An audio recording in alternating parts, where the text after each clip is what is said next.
Jesus lower than the angels, yes or no? No. As a man. No, What? as a man. But we As see a man. Jesus, who was made As a a little man. lower than angels. Welcome back to Destroying the Muslim because he knows nothing about our scriptures. I'm your host, and I'm actually just going to go straight into this. So, he says Jesus was made lower than the angels, right? I need you to read this right here, right? Right there, right? For a short time. Now, I want to tell you something.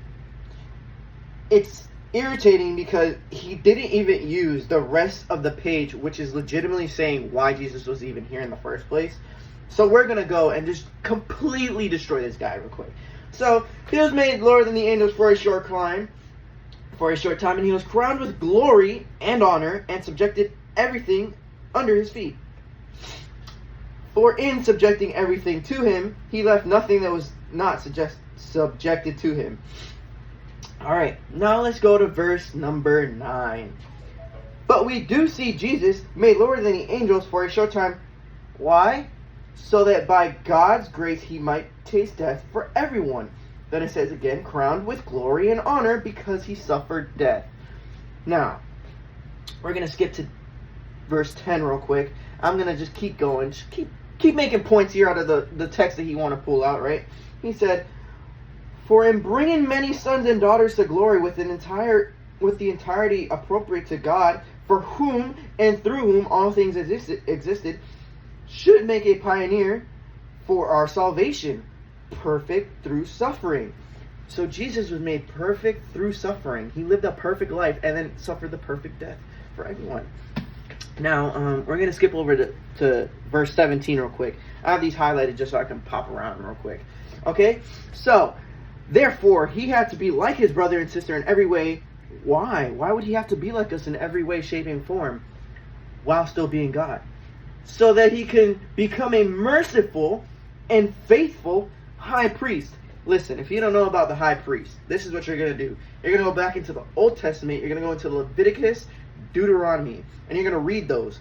And I know that a Muslim is going to be like, oh, look, in Deuteronomy this says this, and then blah, blah, blah. It's okay, I'm going to rebuttal that too when they say it, because they don't know our scriptures. And all they do is try and pull things out so they can, twist it to make it fit them. But if you don't know about the high priest, go back into Deuteronomy and Leviticus. It tells you all about them and tells you what their job was. So, he was supposed to be a merciful and faithful high priest in the matters pertaining to God. That's why he was here. And then, to make atonement for our sins of the people. For the sins of the people. Then, in verse 18, for since he himself had suffered when he was tempted, he is able to help those who are tempted. Listen, if you're ever talking to a Muslim, first off, I need you to look at the brim of the Bible and go about right here, and then you're going to see what version it is so you can make sure they have the right version, because not all Bibles are made the same. Not all people care about the Bible, and they'll just put something here and then boom, that's it. And then they'll say this is the Bible. No, there's also a Mormon Bible and a freaking Jehovah's Witness Bible, and it looks almost identical to ours, but the scriptures are twisted and not ours, okay? Secondly, you are going to tell them to read from where the chapter began, not from the middle. That gives you the complete context of what that chapter is talking about. And last but not least, what I just showed you is a continuation of chapter 1. So chapter 2 is the continuing thought. It's not just chapter 2. It's not just flipping a page and then it's a new concept. No. Chapter 2 is a continuation of Hebrews chapter 1, where it's talking about Jesus being higher than the angels, and it's legitimately glorifying Jesus. So, I need you guys to go and read it for yourself. Don't just take my word for it. Read it for yourself and understand what the context of this is actually talking about, so you know what the scriptures are saying. And to this Muslim gentleman, stop taking things out of context. Read the chapter, okay? Anything in his Bible could be used against the Bible when taking a singular verse.